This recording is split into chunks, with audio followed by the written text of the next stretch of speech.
In playing all the games I've been wanting to play at a high frame rate and they look amazing. Amazing.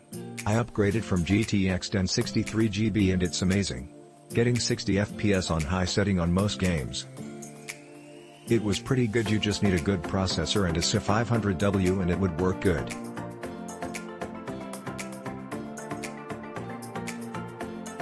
Run every game at 1080p Ultra. Upgraded from a GTX 970.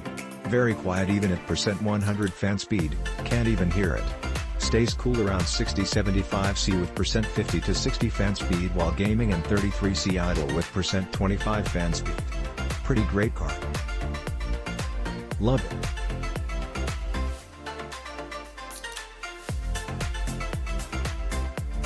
It's more than enough if you like to play games casually. Could even work with a 144Hz monitor for competitive games with graphics tweaked a little bit, even though I'd recommend you to go for a 1660T if that's what you want.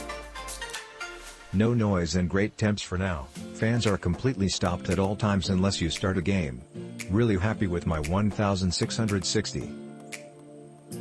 Upgraded from a PNY GTX 752GB and I have to say, the results are amazing.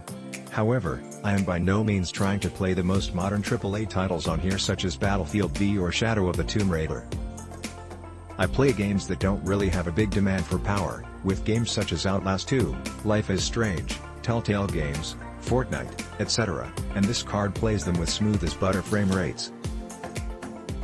I have a 60Hz monitor, so I have VSync turned on and play 60 FPS on most games I throw at it on high settings.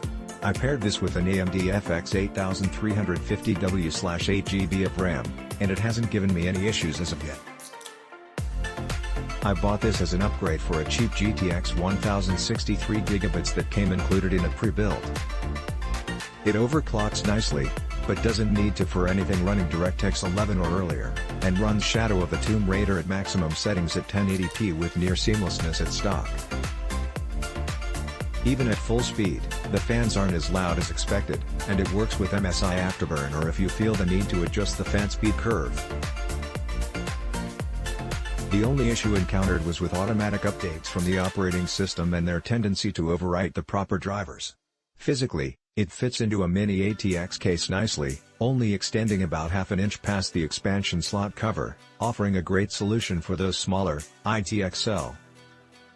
My wife has an old Asus Essentio CM6730-08 from Best Buy, that we bought in 2012. We upgraded the stock GT630 to a 1052GB, shown in one of the pictures, and it has been serving her well.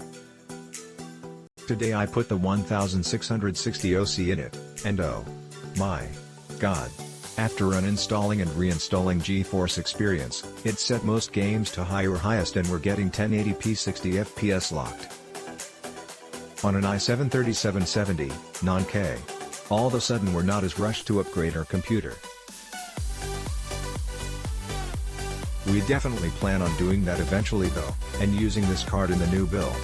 For $220, I don't think you can go wrong with this card. Update: it's September 2019 and this card is a new home.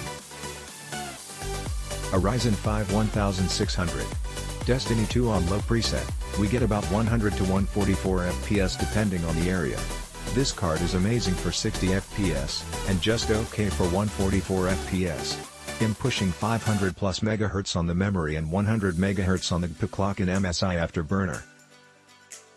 It hits a steady 20-50 MHz boost at 50 degrees with fans at 100%. In my wife's case, you can't hear the GPU fans. Now that she has a 144Hz monitor, I definitely plan on finding a 1070T or above to get the most out of the 144Hz monitor. Click link in description for more reviews.